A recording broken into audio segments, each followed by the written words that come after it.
El primer punto tiene que ver con que los llamados no se aferran a nada. Este es un enunciado muy firme porque tiene que ver con el propósito de Dios. Los llamados no se aferran a nada. Ya lo vas a entender mejor. Filipenses 2:6 dice, el cual siendo en forma de Dios no estimó el ser igual a Dios como cosa a que aferrarse. Está hablando de Jesucristo, pero Jesucristo es modelo para nosotros, ejemplo de vida para nosotros, y todo lo que Él hizo nosotros también lo tenemos que hacer. Y aquí Jesús estaba mencionando, por medio del apóstol Pablo, la posición de privilegio que ocupaba. Dice, siendo en forma de Dios. Forma es, formos, es la palabra en griego, o esquema, son dos palabras que hablan de forma. Habla de algo a lo cual uno se acomoda. Es como que va tomando forma. Y aquí dice, siendo en forma de Dios. O sea, era Dios, es Dios, por lo tanto tenía todos los privilegios celestiales. Sin embargo, dice, no estimó el ser igual a Dios como cosa a que aferrarse. No hubo nada que lo pudiera mantener agarrado sin llegar a cumplir el propósito para el cual Dios lo había llamado. Hay personas que son llamadas por Dios, pero no quieren dejar lo que están haciendo. ¿Por qué? Porque se han acomodado, ya han tomado forma de las cosas que antes tenían. Cuando Dios llamó a Abraham, le dijo, salí Abraham de tu tierra y de tu parentela. Él ya había tomado forma en esa tierra, ya estaba acomodado en esa tierra. Sin embargo, él no estimó en nada a qué aferrarse y salió para cumplir el propósito divino. Aquí Jesús nos da este ejemplo, el cual siendo en forma de Dios no estimó el ser igual a Dios como cosa a qué aferrarse. Y la pregunta que podría valer aquí es, ¿a qué te estás aferrando vos para no servir a Dios completamente, integralmente, de una manera muy decidida? Algunos piensan que cuando uno dice completamente, integralmente, es de tiempo completo. Nosotros hemos sido llamados a servir a Dios de tiempo completo. No se entiende que el cristianismo sea de tiempo parcial. Es decir, bueno, mientras estoy en la iglesia soy cristiano, soy un llamado, pero cuando estoy trabajando afuera ya no lo soy y ya no pueden contar conmigo. Nosotros siempre estamos dispuestos para Dios y debemos estar libres para servir a Dios en ese sentido, sin que la palabra no esté sujeta, no esté atada y que todos podamos dar testimonio como se dé la oportunidad. Pero miren ahora, la gente tiende a aferrarse y vamos a ver 7 aspectos que hace que la persona se aferre. Por ejemplo, se aferra a la comodidad. Hay gente que se acomoda, esto es muy claro, hay gente que no quiere perder su comodidad. Cuando pongo siempre el mismo ejemplo, aunque tendría otro, una persona fue llamada por Dios para servir a Dios, le habían invitado para hacerse cargo de una tarea ministerial, pero él pensó, dijo, no, voy a perder mis horas de siesta. Literalmente te estoy diciendo que fue así. Voy a perder mis horas de siesta. Él dejó la obra de Dios por no perder sus horas de siesta. Hay personas que no son capaces de negar nada por la causa de Cristo, nada, porque se han acomodado. Hay personas que están muy cómodas, ¿vieron como la gallina que hace su nido y está ahí echada? Bueno, hay personas que ya tienen rituales de comodidad, igual con que se los saquen. Y quiero decirte que cuando Dios nos llama, nos quiere hacer como el viento, que sopla y tú lo oyes, pero no sabes ni siquiera de dónde viene. Y así son todos los que son nacidos del Espíritu. Estamos dispuestos a servir a Dios, diciéndole, heme aquí, Señor, contá conmigo, no hago ningún tipo de excusas y estoy dispuesto a servirte. Aquí me tenés. Y cuando Dios ve un corazón totalmente entregado a Él, obviamente que lo patrocina, lo aprueba, lo apoya, lo respalda y lo va promoviendo también. Pero hay personas que son muy cómodas y eso hace que el llamamiento de Dios sea postergado. La segunda cosa son costumbres o rituales. Costumbres. Todos nosotros somos personas de costumbres. Y algunos no quieren cambiar esas costumbres. Generalmente las personas mayores ya se han acostumbrado a ciertos rituales, a ciertas cosas. Fíjate vos en la mañana, todo lo que haces tiene que ver con un ritual de costumbre.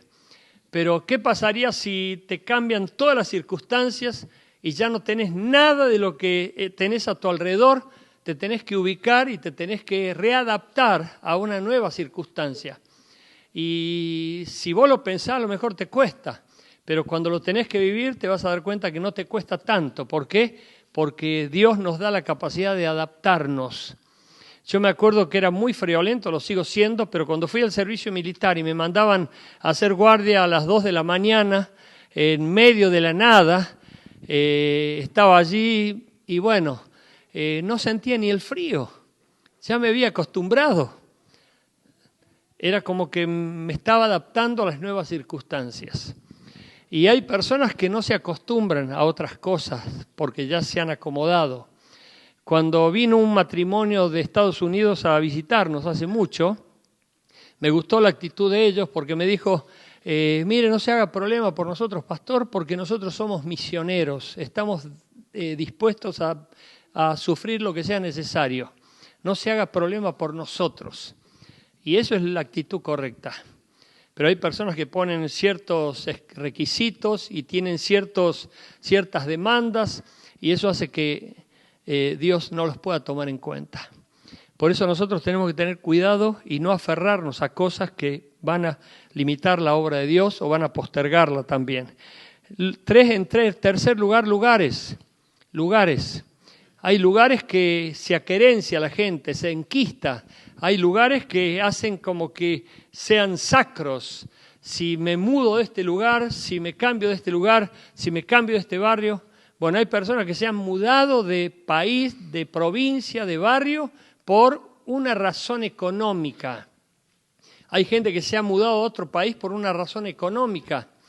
Pero ¿qué pensar si Dios nos llama a ministrar y a servir en otro país? ¿Estaríamos dispuestos para decirle, Señor, contá conmigo? No, ni loco. Manda otro. Pero Dios quiere usarnos. Y los llamados de Dios no tienen que aferrarse a nada. Señor, heme aquí, contá conmigo. A donde quiera enviarme, yo voy, siempre y cuando tú estés conmigo, le dijo Moisés. Sin Dios no podemos hacer nada, pero con Dios todo. Por eso tenemos que estar abiertos para cuando Dios nos llame y no ponerle condiciones, porque Dios, sin que nos demos cuenta, Él es muy sutil, nos va raleando, nos va poniendo al costado. Primero le decimos que no, le ponemos excusa, le ponemos pretexto y Él va poniéndonos al costado hasta que empieza a usar a otro o a otra persona en nuestro lugar. Nos aferramos también a personas y esto es lo más delicado. Hay un libro que yo he recomendado, aunque sea un libro católico, dice no te mueras con tus muertos. Es un tema serísimo. Hay personas que se mueren con sus muertos, es decir, se aferran tanto a las personas que las endiosan y generan tanta inseguridad, o mejor dicho, muestran tanta inseguridad al estar tan aferrados a esas personas. Es como que no son si no tienen a esa persona al lado. Es como que no existen si esa persona no está al lado. Y Dios nos llama individualmente, e individualmente nos salva. Y nosotros tenemos que decirle, heme aquí, Señor. Por supuesto, tenemos que entender que la familia es parte del plan de Dios. Y Dios nos llama para que también seamos salvos nosotros y también toda nuestra casa. Pero para servir a Dios tiene que haber una actitud de entrega absolutamente y no aferrada a otra persona. Hay personas que no han podido aceptar el llamamiento de Dios porque una persona a su lado se opuso. Yo les cuento siempre el caso de este misionero, casi les decía el nombre, porque posiblemente algún día vuelva. Este misionero, este hombre que vino de Seichmann, estaba conmigo sentado al fondo y me dijo, ¿se acuerdan que les conté el caso? Que me interrogó un poco diciéndome, ¿cuánto hace que usted es pastor? ¿Cuánto hace que Dios lo llamó? ¿Cuánto hace que usted se dedicó de lleno al ministerio? Y yo le iba contando. Y él me dijo, prácticamente coincidimos con los años. Coincidimos casi en todo. Solo con la diferencia que usted es pastor y yo no. Le digo, ¿a qué se debe que no sos pastor? No, mi esposa no quiso. Mi esposa se opuso. Y yo le hice caso. Y hoy estamos divorciados. Hoy estamos separados. Y este hombre tenía una amargura, un rencor, tenía una insatisfacción muy grande en su ser. Aquí dice que Jesús no estimó en nada como precioso o supremo, como para aferrarse y que eso le impidiera cumplir el propósito divino. Que nosotros tampoco nos aferremos a nadie y que estemos aferrados solamente a Dios para poder servirlo y decir, Señor, heme aquí. Hay personas que se aferran tanto y demuestran inseguridad. Por eso quiero repetirlo esto. Porque cuando vos veas una parejita que está pegoteada, inseparable y que es como que guay con que estén separados 1 metro el uno del otro, ahí hay personas altamente inseguras. Y además se suma a esto el celo o la desconfianza. Pero cuando vos tenés confianza en Dios y sabés que Dios te va a proveer lo justo, lo necesario, lo que vos necesitas para tu vida, confías en Él y descansás en Él. Y estás tranquilo en ese sentido y te aferrás de Él absolutamente.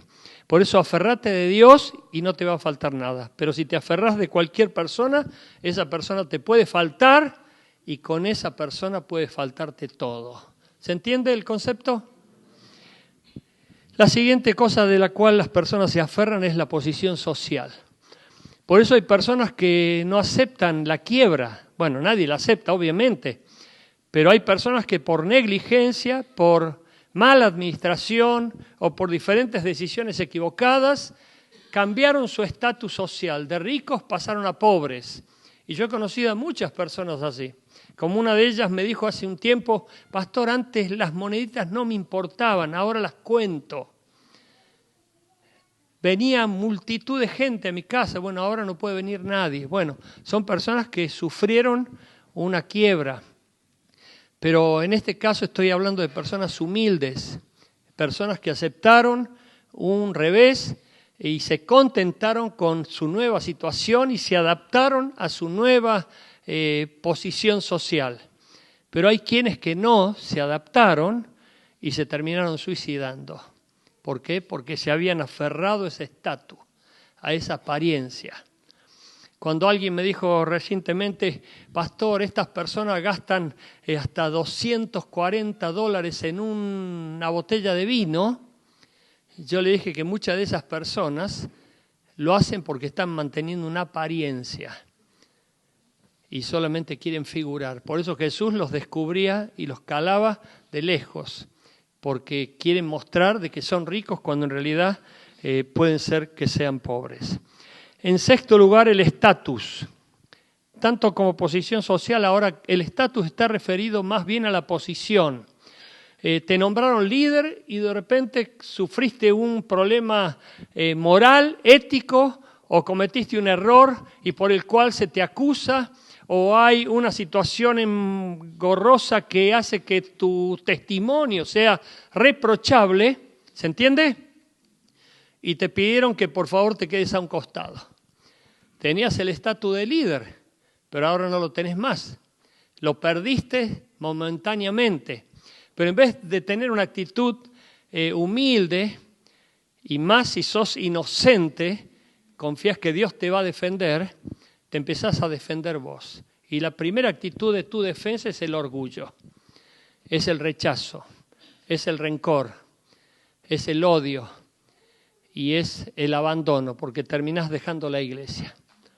¿Y sabés lo que confirma muchas veces este tipo de actitud? Que los que te disciplinaron tenían razón, porque había algo que todavía no habías resuelto. ¿Se entiende esto? Porque a nosotros nos defiende Dios, y Dios es el más interesado en que nosotros estemos en su obra.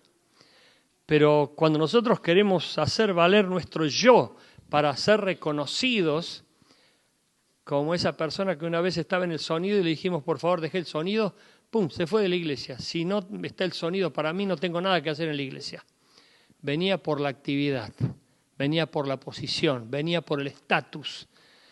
Pero nosotros tenemos que tener cuidado, no tenemos que aferrarnos de las cosas. Hoy nos toca hacer esto circunstancialmente porque Dios lo permite, pero mañana tal vez no. Pero tenemos que estar abiertos para servir a Dios y decirle igual a Dios, heme aquí.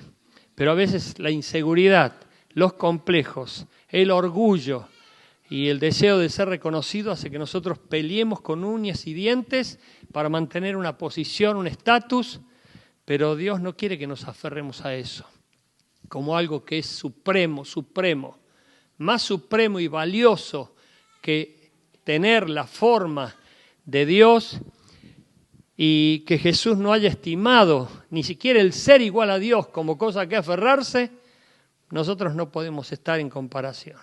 ¿Se está entendiendo esto? Recién estoy en el primer punto. Y en séptimo lugar, la vida. La vida. Nosotros tenemos que estar dispuestos para toda buena obra. Y una de ellas también es partir.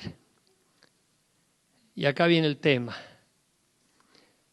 Los miro y ustedes dirán, qué tétrico que se puso el pastor. Pero nosotros somos el pueblo que más está preparado para encontrarnos con Dios, ¿verdad? Y si Dios te dice, hoy te quiero tener en mi presencia, ¿qué le decís vos?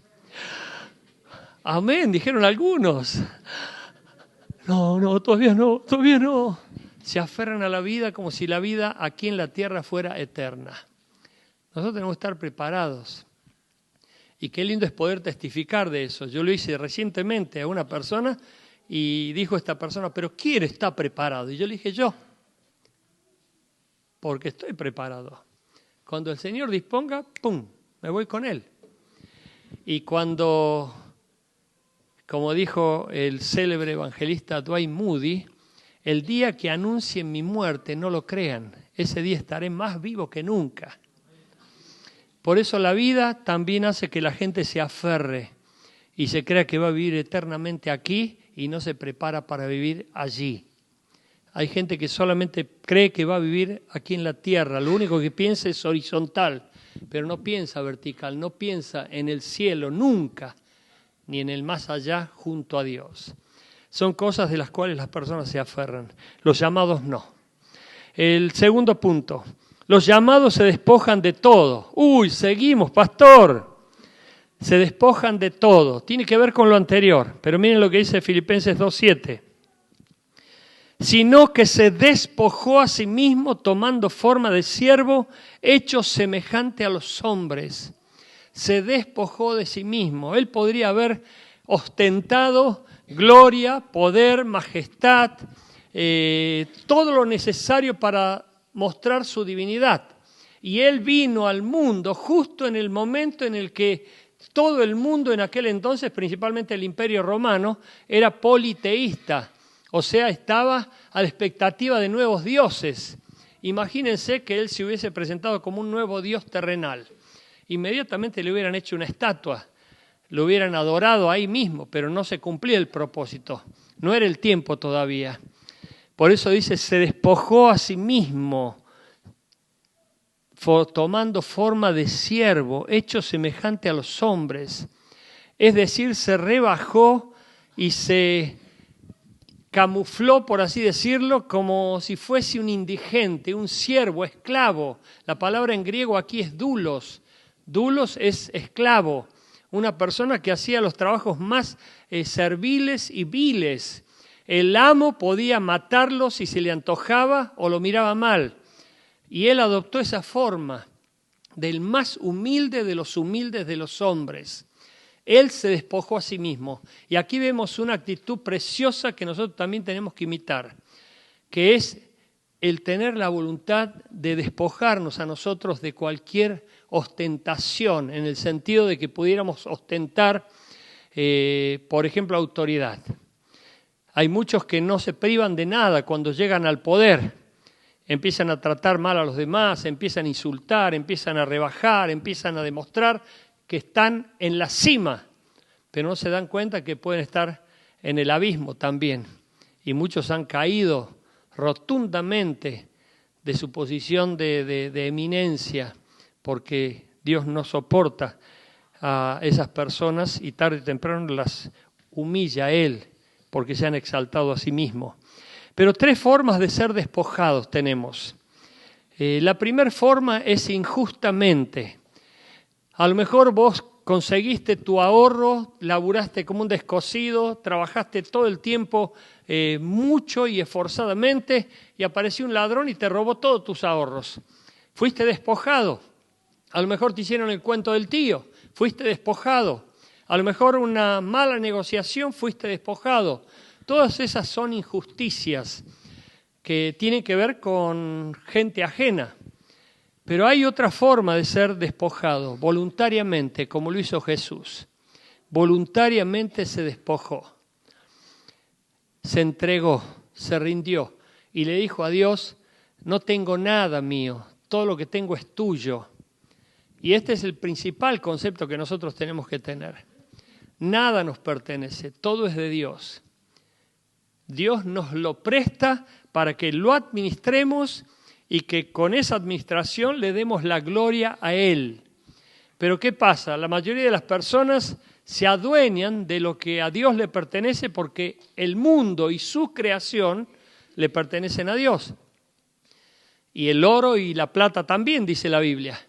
Sin embargo, nosotros nos adueñamos de lo que le pertenece a Dios, no nos despojamos voluntariamente como lo hizo Jesús. ¿Y sabes cuándo demostramos que no nos hemos despojado debidamente? Cuando peleamos por las cosas que nos quieren quitar.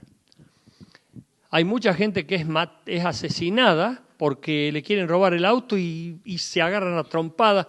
No digo que estés cuidándote, pero no nacimos con un auto, no nacimos con plata. Y es triste a veces que los creyentes se peleen a trompadas, inclusive, cuando alguien le quiera quitar. Si te quieren quitar la capa, ¿qué decía Jesús? Dale también la túnica. Si te pegan en una mejilla, ¿qué decía Jesús? Ponle la otra. Jesús se despojó a sí mismo, ya nada le pertenecía. Hay personas, no, si me quieren quitar, los mato. Escuché eso. Bueno, qué triste es que sean creyentes algunos de ellos. Nosotros los llamados tenemos que despojarnos. Y no es que vamos a estar dándole lugar al diablo, como esa persona que dijo, no guardo mi bicicleta porque la cuidan los ángeles. No, si no la guardás te la van a robar. Eso es tentar al diablo. Nosotros también tenemos que tener cuidado porque algunos tientan al diablo. Y tenemos que ser sabios en esto para no tentarlo, porque el diablo inmediatamente toma lugar cuando se lo damos voluntariamente. Y la tercera forma de ser despojado es la muerte. La muerte nos despoja de todo, de todo, de todo, de todo. Vinimos a este mundo sin nada y nos vamos a ir sin nada. Del polvo surgimos y al polvo volvemos. Por eso nosotros tenemos que tener mucho cuidado con los conceptos que manejamos. Todo lo que tenemos ha sido prestado por Dios y tenemos que administrarlo para su gloria. Y tenemos que pensar que Él sea honrado con nuestros bienes y con nuestra vida. Pero hay personas que se niegan a sí mismos, hay personas que le niegan a Dios el diezmo, la ofrenda, le niegan a Dios el tiempo, porque están ocupados en otras cosas. Y eso no es ser llamado, o por lo menos no es ser escogido. 1 Corintios 6, 12 dice, mira lo que dice Pablo. Todas las cosas me son lícitas, mas no todas convienen. Todas las cosas me son lícitas, mas yo no me dejaré dominar de ninguna. Cuando vos te dejás dominar por las cosas, ya estás idolatrando algo. Cuando hay algo que te domina, ya sea un vicio o una persona o un concepto, ya estás idolatrando algo. Y eso tenés que tener cuidado. Hay gente que dijo una vez, cuando estuvimos estableciendo un principio, a mí si me cortan el baile, me cortan las piernas, dijo. Era como que no podía dejar de bailar. Se sentía el rey de la noche. A mí si me cortan la cerveza, me mato. A mí si me cortan el pucho, ay, no quiero ni pensarlo. Bueno, son personas que están dominadas por el vicio y por Satanás, porque el que está detrás tomando dominio de esas personas es el mismo diablo. En cambio vos, si no sos dominado de eso, no te afectan. No te afectan. Hay gente que dice, no, yo no puedo vivir sin el vino, no puedo vivir sin comprar vino. Bueno, estás atado a eso. Vos no tenés que estar atado a nada. A Cristo sí. Sujeto a la obediencia de Jesucristo. Pero cuando hay algo que te domina, ya estás siendo idólatra. Podés estar atado por un sueño, podés estar atado con una ilusión, podés estar atado con un deseo. Ay, ¿cómo lo deseo? ¿Cómo deseo eso? Hay obsesiones que son ataduras del alma que torturan la existencia de una persona y la someten. ¿Por qué? Porque tienen una idea fija en la cabeza que se llama fortaleza del diablo y esas personas están atadas, ligadas y el diablo las maneja como marionetas. Por eso tenés que liberarte pronto de eso y que nada pueda estar atando tu vida. Despojate de todo eso que está atando tu vida muy pronto, cuanto antes. Amén. Tercer punto. Los llamados obedecen a pesar de morir a lo suyo propio. Los llamados obedecen a pesar de morir a lo suyo propio. Dice Filipenses 2:8. Y estando en la condición de hombre, se humilló a sí mismo, haciéndose obediente hasta la muerte y muerte de cruz. Fíjate, se hizo obediente hasta la muerte y muerte de cruz. No sé si te das cuenta que obedeció más allá de lo necesario, porque estaba dispuesto a morir en obediencia. Y de hecho murió, porque fue rumbo al Calvario y fue crucificado. Él tuvo opción de escapar, él tuvo opción de decir, no, ni loco, no quiero ese tipo de muerte. Pero la voluntad del Padre, la voluntad de Dios era que él tenía que morir de esa manera, porque era la única forma de satisfacer la justicia divina. Porque él, impecable, tenía que morir por todos los pecadores. Y así todo Jesús dijo, me someto. Se humilló a sí mismo, bajó la cabecita, cargó la cruz y fue rumbo al Calvario a morir la muerte de cruz. Hay personas que se ofenden de nada, hay personas que no obedecen, hay personas rebeldes, ustedes lo saben bien, hay personas que andan todo el tiempo quejándose y viendo el error permanentemente en los líderes y de hecho tenemos muchísimos errores.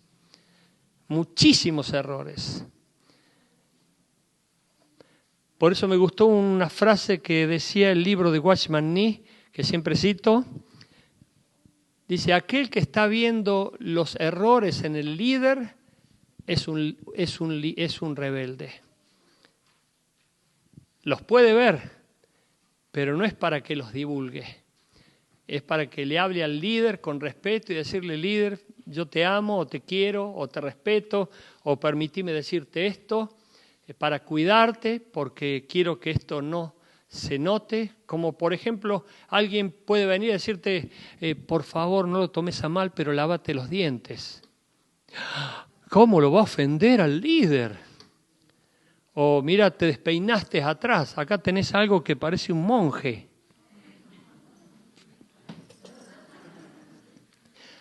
Cubrítelo. Bueno, se le puede decir todo al líder siempre que sea con respeto y con amor. Porque el líder va a discernir inmediatamente que vos lo cuidás, que vos lo amás, que vos no querés que sufra ridiculez. Pero hay personas que gustan de ridiculizar al líder. No esperan la hora de que el líder comete un error. E inclusive llegan a pensar para sí mismos, yo lo podría hacer mucho mejor que él. Y no dudo que pueda haber 10 millones de personas mejores que uno. Pero Dios es quien levanta, es quien escoge, es quien usa. Y nosotros tenemos que tener obediencia, a pesar de morir a lo suyo propio. Miren lo que dice Filipenses 2:8. y estando en la condición de hombre, se humilló a sí mismo, haciéndose obediente hasta la muerte y muerte de cruz. 1 Corintios 13:5 dice, el verdadero amor no busca lo suyo. Fíjense cómo une la obediencia con el amor. Por eso Jesús dice, si me amáis, cumplid mis mandamientos. Aquí pone el amor junto con la obediencia. El verdadero amor no busca lo suyo propio. Si vos amás a Dios, no tenés que buscar lo tuyo propio. Vos tenés que priorizar la voluntad de Dios como lo hizo Jesús. Nosotros tenemos que hacer la voluntad de Dios a pesar de que eso vaya en detrimento o haga que nuestros sueños o ilusiones personales, según las tengamos, sean postergadas. Porque a lo mejor nunca se llegan a dar, pero vamos a tener la plena satisfacción de que hemos hecho la voluntad de Dios. Y eso sí va a traer mucho gozo y paz a nuestra alma. Hay personas que se encaprichan con algo y creen que eso es así y a lo mejor no forma parte de la voluntad de Dios. Y nosotros tenemos que primar la voluntad de Dios por sobre todas las cosas. Amén. Y el último punto. Los llamados confiesan que Jesucristo es el Señor. Amén. Los llamados confiesan que Jesucristo es el Señor. Y este es un punto fundamental, importantísimo. El domingo mencionábamos que en el capítulo 3 se decía de lo que sabemos hablamos y de lo que hemos visto testificamos. No podemos confesar a Jesucristo si no hemos tenido un real encuentro con Él.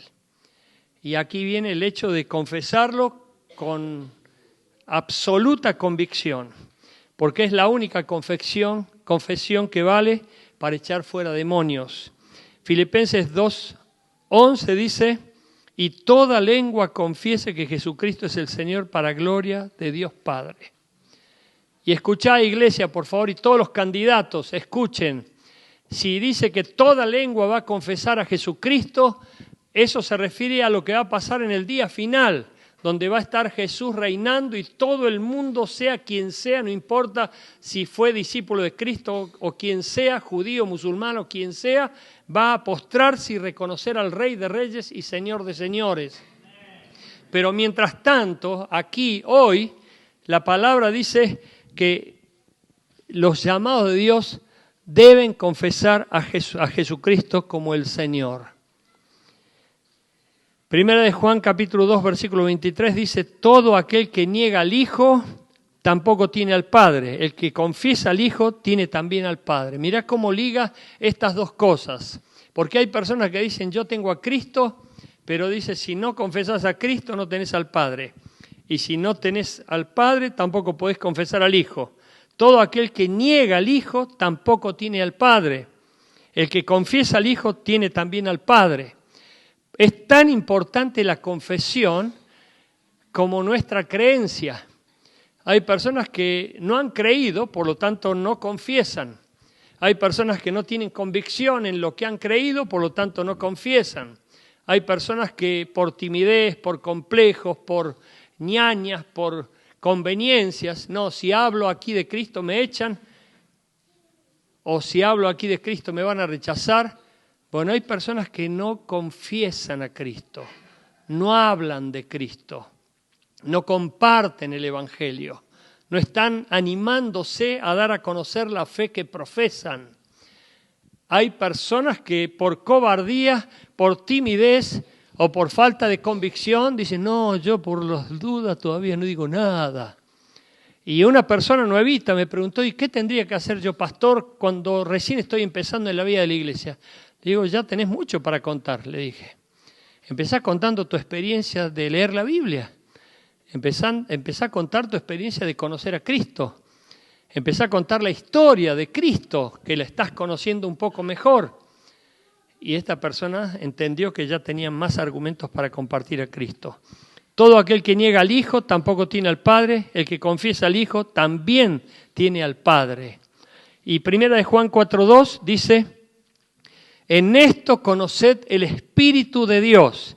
Todo espíritu que confiesa que Jesucristo ha venido en carne es de Dios. Y 1 Juan 4:3 dice, y todo espíritu que no confiesa que Jesucristo ha venido en carne no es de Dios. Y este es el espíritu del anticristo. Te das cuenta que antes de que surja el famoso anticristo que va a ser el gobernante mundial, que va a subyugar a toda la humanidad, por lo menos en los últimos tiempos, aquí habla de un espíritu inmundo que es el espíritu del anticristo. De gente que a lo mejor está en la iglesia, simpatiza con Cristo, a lo mejor forma parte de la iglesia, simpatiza con Cristo, pero no confiesa a Cristo. Como esa persona, y lo cuento de nuevo, que descubrimos con mi esposa en una visita, que preguntamos que si era íntima amiga por 2 años de tal persona que venía a nuestra iglesia, y yo le pregunté, ¿te invitó a la iglesia? No. ¿Te leyó la Biblia? No. ¿Te dijo alguna vez Dios te bendiga? No. ¿Vos sabías que era cristiana? No. Nos encontrábamos ante una persona que venía a la iglesia, levantaba las manos, oraba, cantaba y hasta enseñaba, pero no tenía a Cristo.